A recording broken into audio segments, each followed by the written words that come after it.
Don't you recognize the people going in and out all day long? I would have bet you $1,000 that you were going to use that. I knew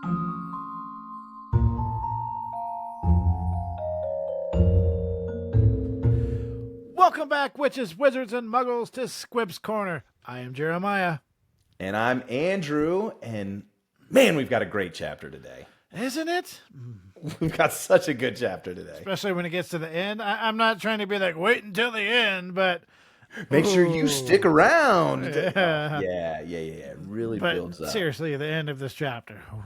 Yes. So Harry Potter and the Chamber of Secrets.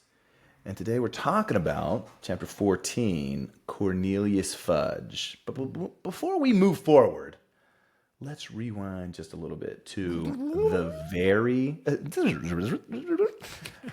the very secret diary. So in the very secret diary, we're looking all over for who the heir might be.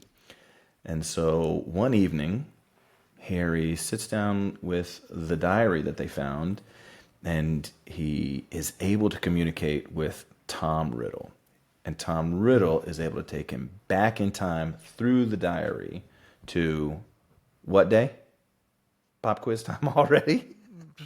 Pop fail time already, huh? June 13th. 50 years ago. 50 years ago. So June 13th.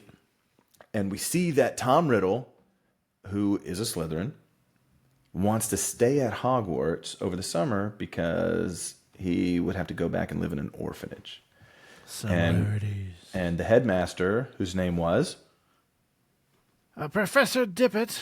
Professor Dippet says, Tom, there's no way that I could let you stay at Hogwarts, not with these attacks going around. And Tom says, oh, well, if they were to stop, could I stay? And then Professor Dippet's like, what, do you know? Do you know something about it?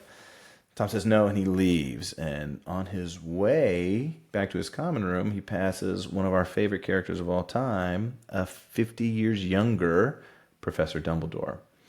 Professor Dumbledore tells Tom Riddle, go back to your common room. It's not safe to be out of your corridors with the attacks. So instead of going back to his common room, he goes and he hides for about an hour until we hear some footsteps. He goes to solve the problem. He goes to solve the problem. So we follow the footsteps for 5 or so minutes, and it turns out that it's a third-year Hagrid who's talking to what looks like a very, very, very, very, very, very, very, very, very, very, very large spider. Woo! Tom tries to stop the spider, but it escapes. It's able to escape the castle. But Hagrid, Tom says, Hagrid, I gotta turn you in. And so the chapter ends with Ron coming in the dormitory, and he says, look, it was Hagrid 50 years ago. Harry going in the common room. Well, Ron comes into the dormitory and sees Harry, and that's when Harry is like, bro. It was Hagrid. It was Hagrid. Oh, so good. Yeah. Yeah, it gets better as we go. It really does.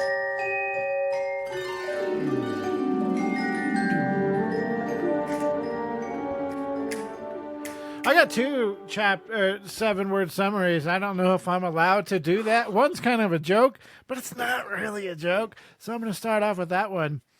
There is no Lockhart in this chapter.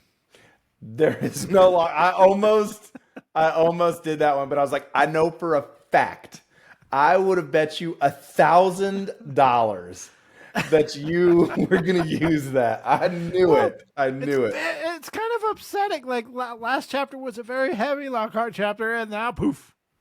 Okay, so the real 7-word summary. No wonder I for love me. this chapter so much. The real 7-word summary now.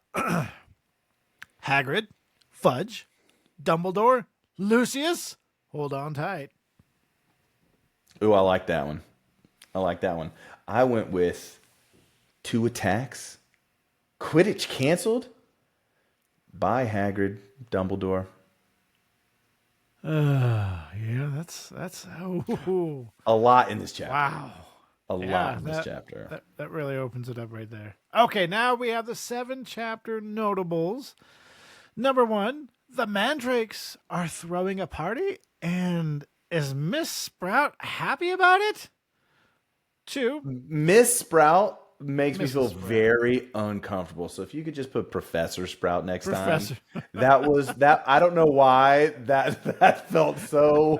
It made me feel uncomfortable. But Mrs. Sprout. Right into us. Mrs. Sprout or Professor Sprout? Which one do you prefer? Yeah, that's right. And if I'm pretty sure 100% of everybody's gonna be like, yeah, Mrs. Sprout. We don't like that. Number 2, the way classes at Hogwarts are chosen. Number 3, Gryffindor boys' dormitory seems to have a security issue. Number 4, Cornelius's problematic problem-solving skills. That's kind of a tongue twister. Number 5, the Board of Governors. Number 6, what are you playing at, Lucius? Number 7, wizarding government, corrupt or justified?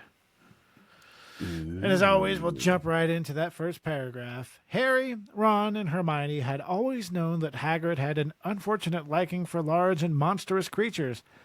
The first year at Hogwarts, he tried to raise a dragon in his little wooden house, and it would be a time before they forgot the giant 3-headed dog he'd christened Fluffy. And if, as a boy, Hagrid had heard that a monster was hiding somewhere in the castle, Harry was sure he'd have gone to any length for a glimpse of it. He probably thought it was a shame that the monster had been cooped up for so long and thought it deserved a chance to stretch its many legs. So true. Harry could just imagine a 13-year-old Hagrid trying to fit a leash and a collar on it, but he was equally certain that Hagrid would never have meant to kill anybody. What we know about Hagrid so far? So let's brainstorm. Let's brainstorm about Hagrid so far. And at this point we're over halfway through book 2. Do we know enough? Do we not know enough about him to make that specific assumption?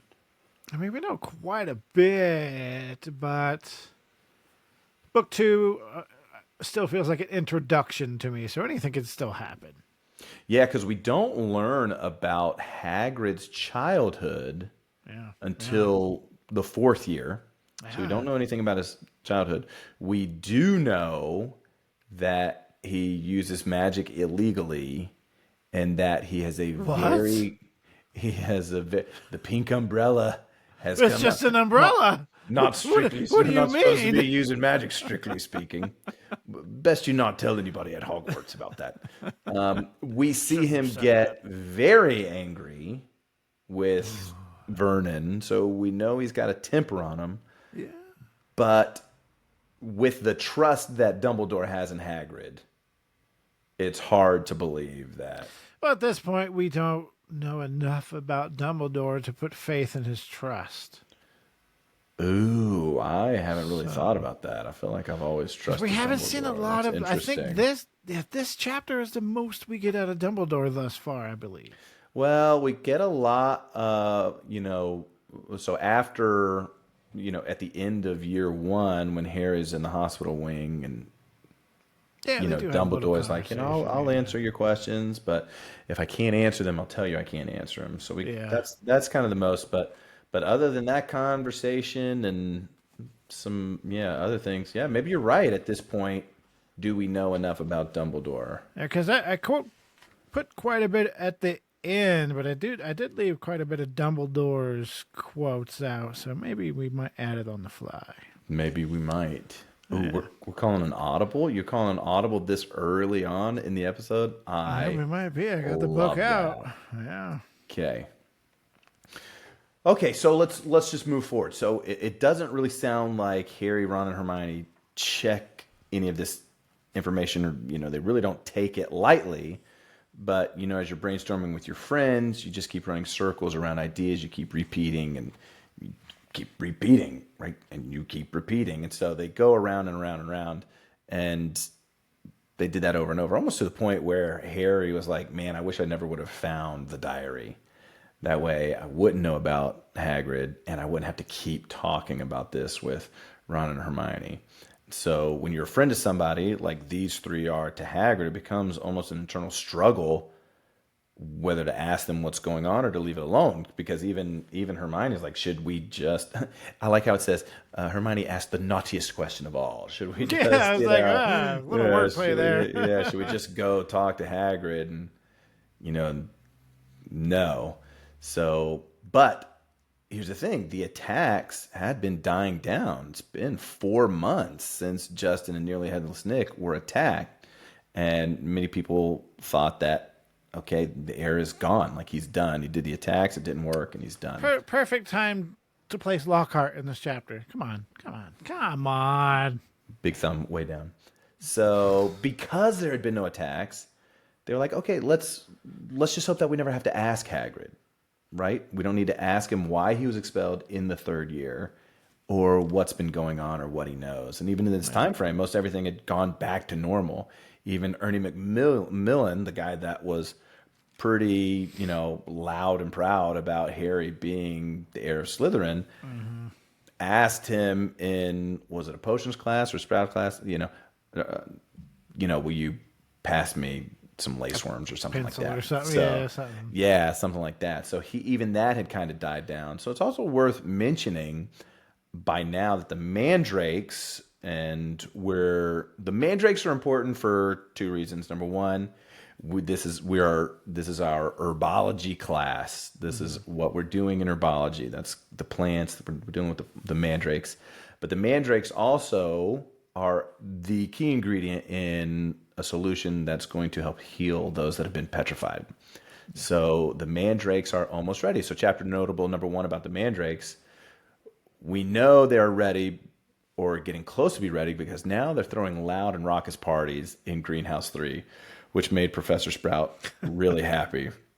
And she goes on to say, the moment they start trying to move into each other's pots, we'll know that they're fully mature. Then we'll be able to revive those poor people in the hospital wing. Which I never really thought about that before, but when I think about that, I'm like, oh, is that like an adult thing that she's talking like they're really getting their hormones going there? And I'm like, yeah. Oh. So remember, every time we see or hear about the mandrakes, they are going through some level of aging. So the first time we meet the mandrakes, you pull them out of the ground and they cry. Yeah. Right. So we meet them as babies. Later, there's acne. Now they're throwing parties. Now we're waiting for them to move into each other. So the mandrakes are basically maturing like humans mature. So yes, I had a question that popped into my head because it seems like they go through life. What's the word? They grow up very quickly. Sure. So I looked it up. According to Google, mandrake plants, the Mandragoria, are perennial, meaning they live more than 2 years. They can live for decades, especially when well cared for, but their lifespan is often affected by their ability to tolerate summer dormancy. So that didn't really answer my question, but it sounds like if you were to say 2 years and just leave it at that, that probably would sound about right. I mean, they're going through adolescence fairly quickly. Yeah, because so we don't know when they were planted. We just know that term starts in September, and we're already repotting them. So we've got to assume that she planted them before term started. So September, October, November, December, January. Yeah, February. I guess we don't know when she planted it. So that's yeah, so right now they're around 6-7 months old, maybe. They're the perfect age right now. I guess, yeah. Well, it's yet another holiday at Hogwarts, Easter. Which is usually in April, right? Easter is usually in April or May, so now we get 7-8 months. Cool. Just doing math on the mandrake growth. There you go. But instead of celebrating Easter, it was time to pick new classes for third year, which is chapter notable number 2, the way that the Hogwarts classes are chosen. They get chosen like college courses. I've never been to any school other than college that you go pick your classes. Usually in elementary type school, you just, it's a new year. Let me go to school. What do I need? Okay, cool. Yeah. My classes are already picked. Yeah, it's almost like, so in high school, our junior and senior year, we were able to pick Maybe an What was elective. what? Yeah, electives. Yeah, We were able yeah. to take electives, but there are so many that you have to take, Yeah, in and college, then you just pick. I mean, you go off what your major's supposed to be, then you kind of go off from there. well, but even But the first 2 years of a 4-year major, you've got your general educations that you're required to take, which is and stupid because you're then just taking the same classes again. yeah. So for them to be like, hey, you're 12, pick the classes so that your future is set. You know what I'm saying? Yeah, There was a and little. that's where we go right here. So Ron and Harry didn't seem to care, and then they just made sure that they both took the same classes. I've been there. Neville was Absolutely. asking and getting buried in advice from his family about what classes to take, and that sounds right up Neville's alley. He doesn't know what to do. Hey, family, what should I do? Of course, they're gonna know what's best for Neville. Not Neville know what's best for him, but his family. Dean Thomas, which he's probably got the best way to pick classes out of them all. He closed his eyes and stabbed the list with his wand and picked that way. Hermione. Oh, I think it was his Hermione. quill, but I'm not worried about it. Yeah, that's one of them. She couldn't be bothered with all the excitement, and she chose to take everything. Here's what's wild. Percy actually gave Harry the best advice. It is, yes, yes. Percy gave him very sound advice. Oh, my dad, he works with muggles, so you could take muggle studies. Charlie was more of an outdoor guy, so he did care of magical creatures. Play to your strengths, Harry. Like, Percy was there for, like, sound advice. Yeah, right. That's yeah. He should have given that advice. She should have got on the loudspeaker and said that. Yeah, everybody, just play to your Yeah, strengths. right. Which is Hermione's like, will do. I'm taking everything. Thanks, Going to take Percy. yeah, thanks, Purse. You convinced me. So now's the time when you sit and really think about what you're good at, and it can get exciting and it could get overwhelming. But it's going to open doors for new opportunities and get you thinking about classes in ways you didn't think about them before. Kind of like how this podcast makes you think differently about Harry Potter. Think different. Yeah. So if you've been following along, obviously thus far, there's a lot going on in this chapter. Number one, Hagrid appears to have opened up the Chamber of Secrets 50 years ago, but everything seems to have gone back to normal. Students are starting to pick classes for the next school year, and now finally Harry can get back to Quidditch, which, speaking of playing to his strengths, that was his thought. Quidditch is my thing. And the next match being Gryffindor versus Hufflepuff. So now we find out Harry gets back over to his common room, and Neville's there and is like, "Bro, we don't know what happened." So they go up to the dormitory, and all of Harry's things have been scattered everywhere, which brings us to chapter notable number 3. Gryffindor boys dormitory seems to have a security issue. Because this isn't the first time this happens. Yeah. So they go through everything. They see, one of the things that he sees is that the pockets are turned out on his robes and his bags.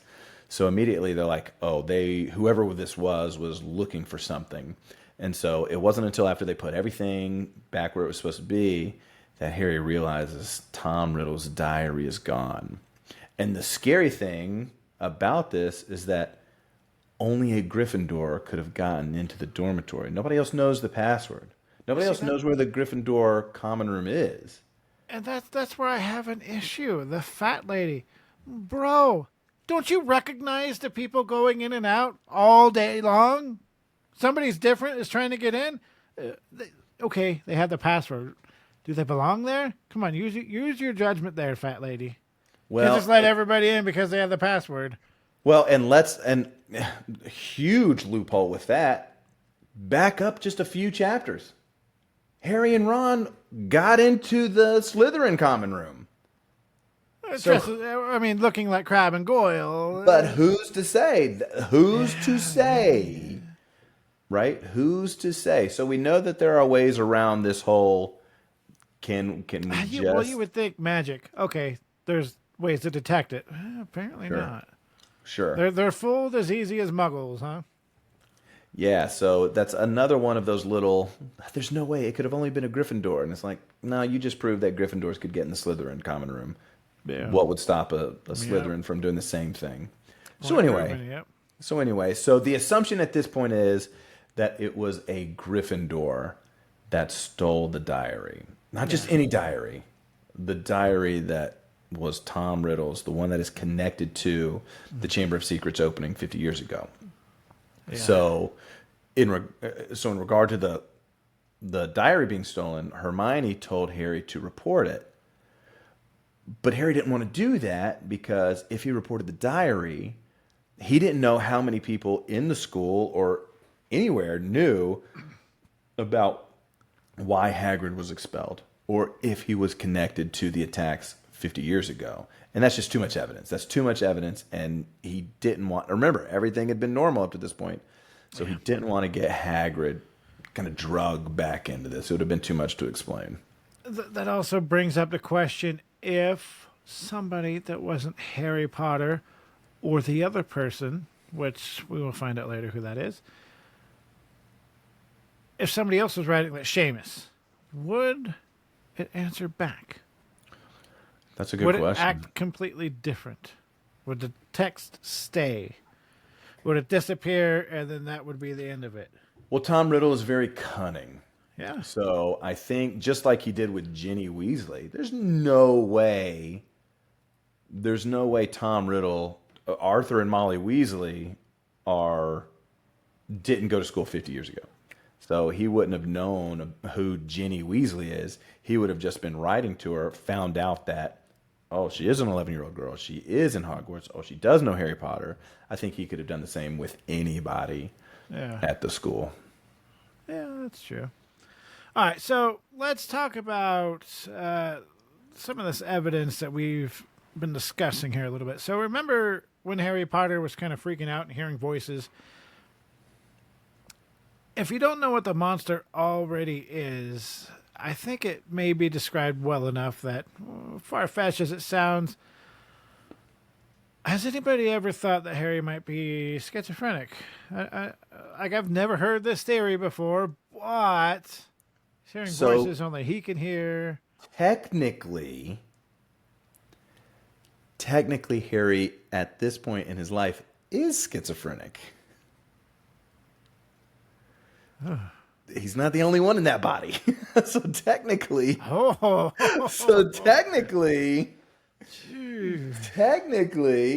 the Sorting Hat saw it. Later, the divination professor is going to see it. This is a theory I have never heard of as well. So we're just bringing. This is a fresh theory. Yeah. Hey, look at us. Yeah. So I never thought about that. Yeah, I thought you would just blow that off. Like, no. Look, let's get deep. You know, when you look at multiple personality issues, yeah. I mean, come on now. Yeah, it's. Woo. But one reason I bring this up is the voices are back, and this time it's kill this time and let me rip, tear. Hermione. I mean, because think about it, Jeremiah. If he didn't have that with him, would he understand it?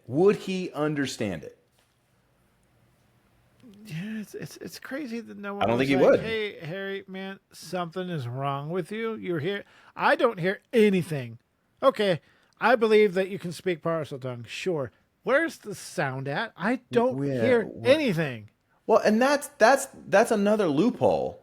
If it's loud enough that he can hear a voice, it should be loud enough for everybody else to hear a noise. Especially if he's chasing after it and Harry and Ron are right there and they don't hear anything. Harry, what are you doing? Harry, what's wrong? Like, they're like, oh, Parseltongue, maybe he can hear things. Like, no. I do hate these kind of theories, though. Like, this one sounds interesting, but, it's often those theories like, oh, what happens if this was all in Harry's head and it never happened? Like, nah, get out of here with that. Nah, get out of here with that. This is not the theory we're talking about. So. No. We'll talk about we'll talk about it. We'll do a spoiler at the end of the episode. We'll talk about our deep divers. We'll talk with them. So Hermione then said that she understood something and ran to the library. And a quote that I hear from time to time come out of Ron's mouth is, "When in doubt, go to the library." Because they say, "Why does she always go to the library?" Yes. Well, when in doubt, go to the library. Yes. So. And which is really weird because Harry hears the voice for the first time in months. Hermione runs off and he's like, "Yeah, let's go play some Quidditch." You've just heard the voice that says, "Kill this time, let me rip, tear," and you're like, "Bro, I got a Quidditch game to get to." So Harry's like, "No time for this. Gryffindor versus Hufflepuff. A win here puts them closer to winning the cup. No pressure." And remember what Wood told Harry in the first book? Snitch or die trying. Get the snitch or die trying. Let's see if he remembers that. So Harry, in his head, Harry is like, "Okay, well, at least everyone will be out of the castle. Everyone will be outside, safe from the monster that's in the castle." Right? And this would have been a perfect time to be like, "Hey, Ron, Hermione, while everyone's out there, you guys don't come watch me. Stay in the castle. Figure out what's going on." Well, I don't think Harry would have said that at all. I would have said, "Guys, we got to get out of here." Especially to Hermione if it's looking for Muggleborns, if it's looking for Mudbloods. But here's what's funny. So Harry, in his 12-year-old brain, is like, everyone is safer out of the castle. McGonagall comes running out. Quidditch is canceled. Everyone, get back inside the castle. There's been an attack. We're safe. Everybody back inside. There's been an attack in the castle. So everyone outside, get back in the castle so that we can keep you safe. And it's like, what? Remember, so stupid when you say it out loud. in the first book, we learned that not all wizards are great with logic. Okay?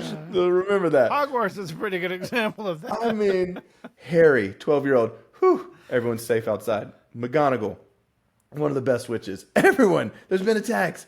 Get back inside. Where the attack happened. Yeah, where the attack happened. So I just laugh at that every time. I laugh at that every time. Go to your common rooms, wait for your prefects, and we're going to sort out what to do next. But things are pretty serious at Hogwarts if we're canceling Quidditch. Yeah. Oliver Wood was ready to riot. Oh, no doubt. But the problem here is that Professor McGonagall came right up to Harry and told him, "Harry Potter, follow me." Ron, of course, tagged along, and she did not allowed it. rebuttal. She's like, "Yeah, you come too." Yeah. They weren't in trouble. They weren't caught in the act of For a something change. suspicious happening. Nothing like that. She took them straight to the hospital wing to a petrified Hermione. Bless you. Petrified Hermione. A petrified Hermione and a petrified Ravenclaw.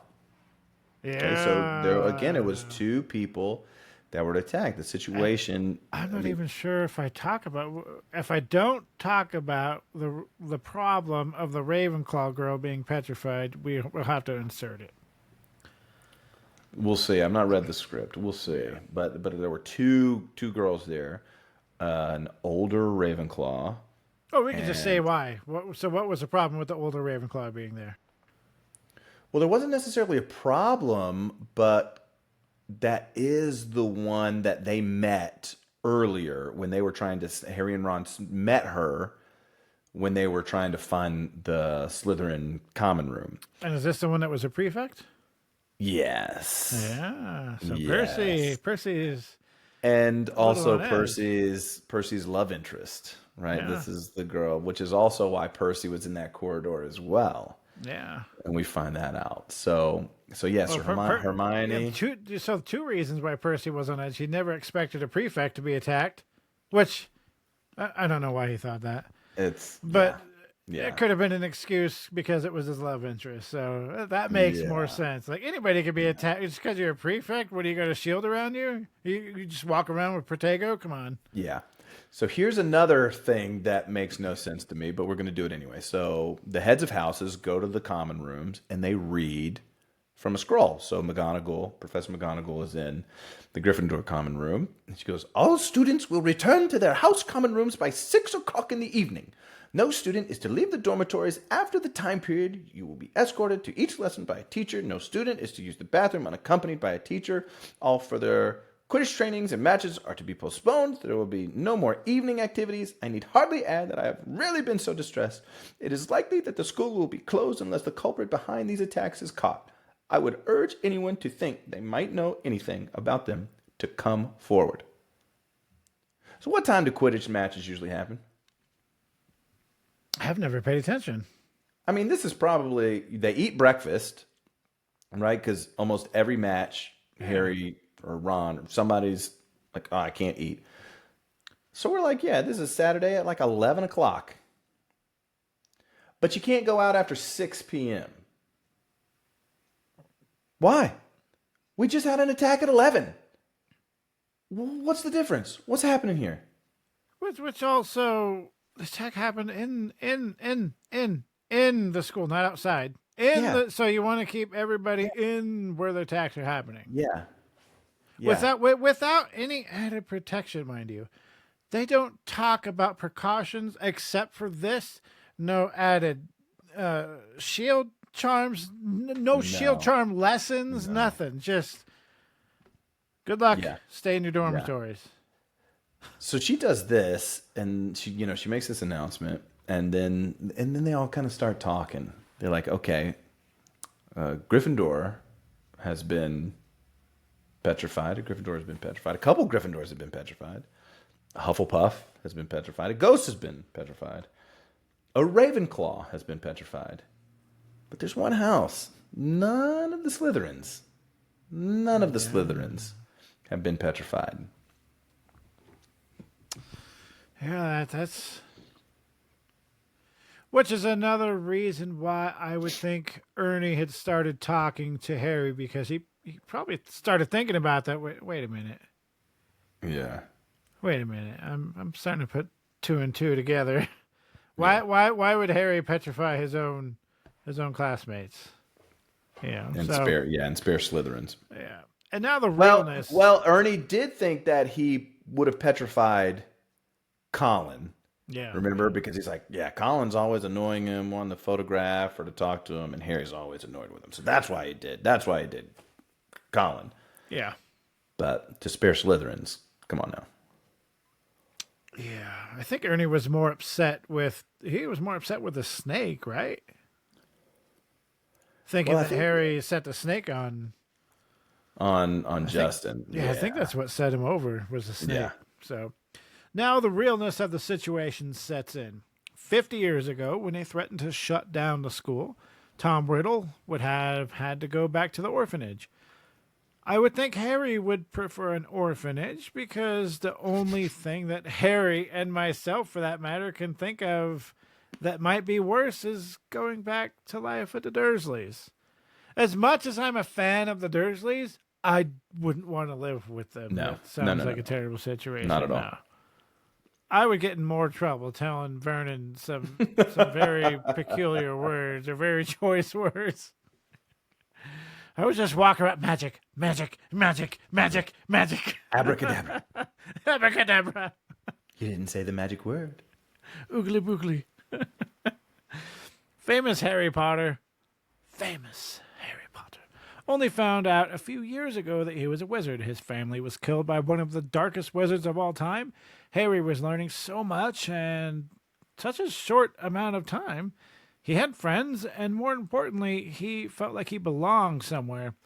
And that was all about to be ripped away if Hogwarts was shut down. That is true. That is true. You love Hogwarts. But as we learn, Justin Finch-Fletchley was going to go to Eton. So we know that there's another school. Yeah. And I think I think Malfoy was supposed to go to that school at one point in one of the books, one of the others. So we learned that there are other wizard schools. So, probably wouldn't have been the end all be all if Hogwarts shut down. I think he would have been able to continue his magical education. But at this point in the story, Harry probably doesn't know about other Harry's schools, not thinking that far. Yeah. So there's actually 11, and I'm honestly, I'm a little disappointed that that number wasn't 7, but I think that's something to be made into a side quest. Ooh. So our listeners can know a little bit more about the magical world. This. Unless we forget, so maybe I write this down and then forget that I wrote it down. Schools. Wizarding educational institutions. So now that Hermione is petrified and there's threats that the school is going to be shut down. Not me. Not you. Hermione. So now it's getting real. Okay, now if the school's threatening to be shut down, Harry is like, well, we've got to go talk to Hagrid. Okay, we got to figure out all we can about what happened 50 years ago. So Harry's like, look, time to pull out the old invisibility cloak. And we go Which down they there. should have done several times already, but what do we know? All true. What do we know? But here we are. We're just gigantic Harry Potter fans. Yeah. Except when it comes to that girl on TikTok that we're going to have as a guest on here at some point, hopefully. Every quiz, like maybe if I'm lucky, I get one answer. Then I go, man, I feel like an imposter. Those were very, very tough questions. It's not questions I would ever think about. So yeah, it's so like I said, details, so technically I got 5 of them right. I just guessed on Lucius Malfoy's. Like, it was like, what age is he in this newspaper? And for some reason, I don't know why, I was like 41. If Draco's, I think it was the 3rd year, the 4th year. I was like, okay, if he's 13 or 14, 41, whatever. Yeah, And that was like an absolute guess. So I don't really give myself credit for that. Yeah, I'm going to have to look back at the DMs because I forgot the specific reason to have her on. But now I'm like, I wonder if she would do the end of the book review quiz. I kind of like your daughter doing it, though, and she might be looking forward to it. So that was fun. She probably she enjoyed that. Yeah, she enjoyed that last time. Yeah. So with everything that's going on, it's not surprising. So number one, they've got to put the cloak on. They sneak out of the castle. They've got to go around Snape. They got to go around. I mean, there's patrols happening, right? Oh, yeah. Because this is obviously after hours. And when they get to Hagrid's, Hagrid is armed with his crossbow. And if everything, connecting the dots, he's probably suspicious as well. Like, I was framed last time, or I was guilty last time, or I was arrested last time, or I was expelled last time. There's a great chance that it's going to come back my way. I don't know what he would do with a crossbow, one crossbow against wizards, but it's Hagrid. So he's not allowed to do magic. So yeah, not allowed to do magic. So that's just a simple. Come on, Hagrid. Yeah. So they get there, and Hagrid was nervous. He was stumbling over his words. He didn't have the same confidence that he usually has. He was trying to make him tea, but all he did was serve him boiling water. So, hey, judging from the description, like how they describe Hagrid's food as being disgusting, it was probably better they got a hot cup of water. The boiling water. Yeah. And he forgot to put the tea in it. He just handed them, cups of hot water. Obviously, he's elsewhere. And something else that was pretty strange with Hagrid at this point. I mean, his strangeness was, him answering the door with a crossbow, him being preoccupied, everything he do. He's nervous. He's expecting something to happen. Yeah, and so here we get a lot of character development here, and I did leave some of it out, but I think we'll all get the gist of it. So we're going to be very quotey as we move forward, but I couldn't leave it out. Necessary. Yeah. So something definitely happened in the form of Dumbledore and Cornelius Fudge, the Minister of Magic. It just sounds great hearing his name. We just did the HBO series update, and we are talking about him. And what a coincidence that we. Yeah, it's great. So Ron and Harry could not be seen because they're under the invisibility cloak, and they were watching everything unfold. Chapter notable number 4. Cornelius's problematic problem-solving skills. So check this out. Cornelius Fudge seemed to believe that Hagrid may be behind all the attacks. Even the school governors have been involved. Now, Hagrid being behind the attacks has zero evidence. Zero evidence. Aside from 50 years ago, which I suppose... would you think that would have been sorted out by now, or we're getting to it finally being sorted out after 50 years?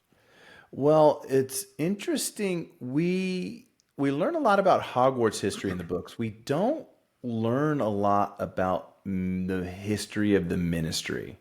Yeah. So a recurring theme with Cornelius Fudge and ministers after him, he says, which you might bring it up here, we've got to look like we're doing something. Yeah, bring it up. Yeah.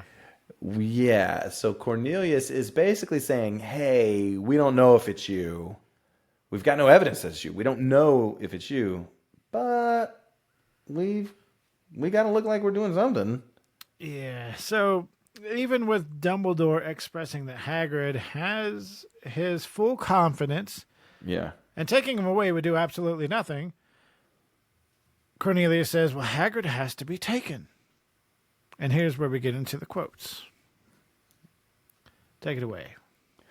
So Cornelius Fudge says, look, from my point of view, I'm under a lot of pressure. Got to be seen doing something. If it turns out it wasn't Hagrid, he'll be back and no more said. But I've got to take him. Got to. Wouldn't be doing my duty. And then Hagrid goes, take me? Take me where? And then Fudge says, for a short stretch only, not a punishment, Hagrid, but more of a precaution. If someone else is caught, then you'll be let out with a full apology. Then Hagrid says, not Azkaban. See, right here, the issue. Oh, if it wasn't you, we'll just bring you back. Oh, yeah, no big deal. Full pardon. Like, what? And what's upsetting rereading this is that Dumbledore, down the road, we learn Dumbledore helped write laws for the wizarding community. Well, Dumbledore gave his full confidence in Hagrid too, and Fudge is like, no, Dumbledore. Yeah, so I'm surprised that Dumbledore, again, if you were to rewrite this, Dumbledore's knowledge would say, well, under law such and such, under precept B, innocent until proven guilty. What evidence do you have to take Hagrid? He's just kind of like, well, I just want you to know that I really trust Hagrid. Well, you're going to take him? Oh, okay. Well, you had mentioned the issues between Fudge and Dumbledore. I would think that Dumbledore knew that was a losing battle. If he would have went that direction, it would have gotten him nowhere. It would have just exacerbated the problem. I don't know. I don't know if I can go down that, because Dumbledore, which we see in later books with him and Fudge, he because 3 years from now, 2 years from now, 3 years from now, Dumbledore is like, it looks like I'm going to have to act on my own accord. Yeah. And if the ministry doesn't like it, the ministry is going to have to stop me. So or maybe he thought this as a chance, like, do what you want, don't listen to me. Maybe next time you'll listen to me when you find out that I'm right. That could be. In which case it something, doesn't happen either. So. Yeah. But as they are about to head out, Dumbledore's just going to let Cornelius do his thing. Lucius Malfoy shows up.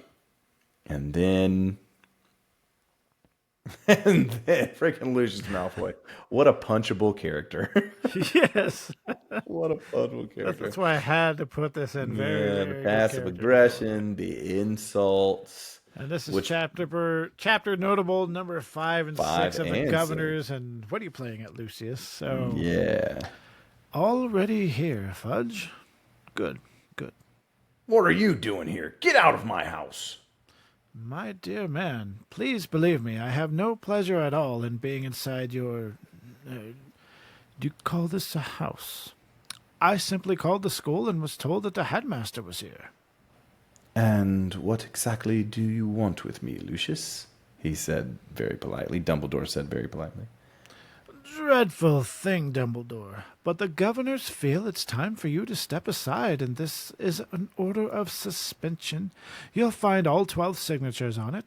I'm afraid we feel you're losing your touch. How many attacks have there been now? 2 more this afternoon, was it? At this rate, there'll be no Muggleborns left at Hogwarts, and we know what an awful loss that would be to the school. Then Fudge says, "Oh, now see here, Lucius. Dumbledore suspended? No. Last thing we want just now." The appointment or suspension of the headmaster is a matter. I sound more like Dumbledore, but whatever. You're sounding great. You're sounding great. We know you're Lucius. Is a matter for the governors, Fudge. And as Dumbledore has failed to stop these attacks. Well, see here, Malfoy. If Dumbledore can't stop them, to say, who can? That remains to be seen, but all 12 of us have voted. And how many did you have to threaten and blackmail before they agreed, Malfoy, eh? Dear, dear, you know that temper of yours will lead you into trouble one of these days, Hagrid. I would advise you not to shout at the Azkaban guards like that. They won't like it at all. You can't take Dumbledore. Take him away and the Muggleborns won't stand a chance. There'll be killings next. Calm yourself, Hagrid. If the governors want my removal, Lucius, I shall, of course, step aside. But, Hagrid, no! Dumbledore. However, you will find that I will only truly have left this school when none here are loyal to me. You will also find that help will always be given at Hogwarts to those who ask for it.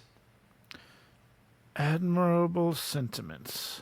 We shall miss all of your highly individual ways of running things, Albus, and only hope that your successor will manage to prevent any killings. And then this takes us to chapter notable number 7, Wizarding Government, Corrupt or Justified. So Hagrid going to Hagrid prison may come as a shock, but that's nothing to what You happened just next. said, right? so Hagrid going to Hagrid prison. Hagrid, Azkaban prison. Yeah.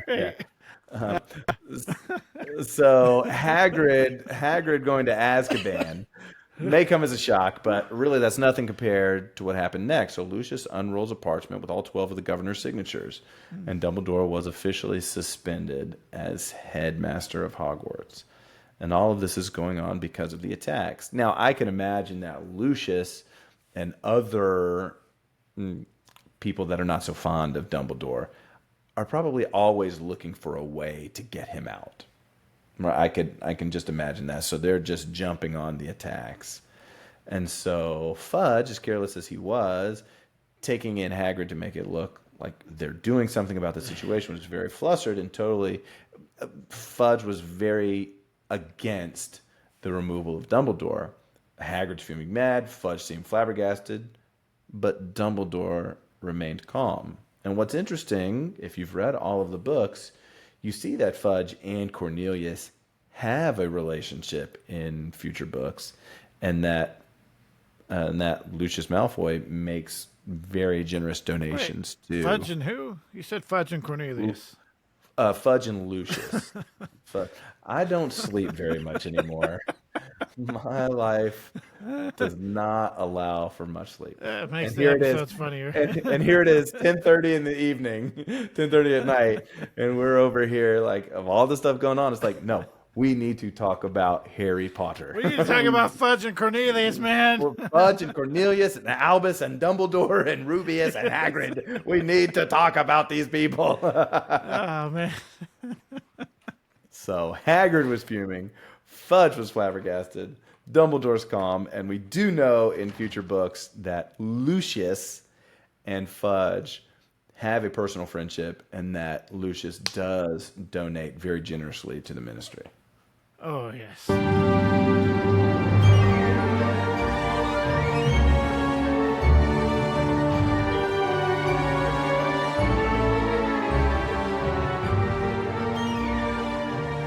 So I will say we missed one key bit of information at the end there. Do it. Okay. So Fill us in. so there's two things that are said at the end. Go away, bug. So Dumbledore says, "You've got the nargles. The nargles are flying around." So Dumbledore says two things. Number one, I'll never truly be gone from Hogwarts as long as someone here is loyal to me. Yeah. And two, help will always be found at Hogwarts if you ask for it. Cool. So then Hagrid says two things as well. If anybody wants to find out about something, I would tell them to follow the spiders. And feed Fang. And then somebody needs to feed Fang. So those two bits of information is how it leaves off. So Well, I think something else to point out. Harry and Ron were under the invisibility cloak. Dumbledore looked straight at them. it says, and I like what it says here. It says that his eyes quickly flashed to the corner that they were in. Yeah. So it doesn't say that he looked at him. It just says that it flashed to the corner that is in. And I like that in defense of the integrity of the invisibility cloak, right? Because there are some things that happen in the series that I think diminish the integrity of the cloak, but that's just me. So, Final thoughts on the chapter. Man, this is it's a good chapter. what a great chapter. A lot happening in this chapter. Now the ministry's involved. Dumbledore's been cast out. Hermione has been attacked. I remember reading it the first time. That was a huge blow. Like, oh my goodness. And then, did we talk about in this chapter? We didn't. We didn't mention this in the script. Hermione is found when they go to see Hermione. There's a mirror. Yeah. They're found with a mirror, and they're like, "Do you know what this mirror is about?" And they're like, "No, we have no clue what the mirror is about." And the mirror is an insight of Subtle foreshadowing. how smart Hermione is. So we come back to that mirror later.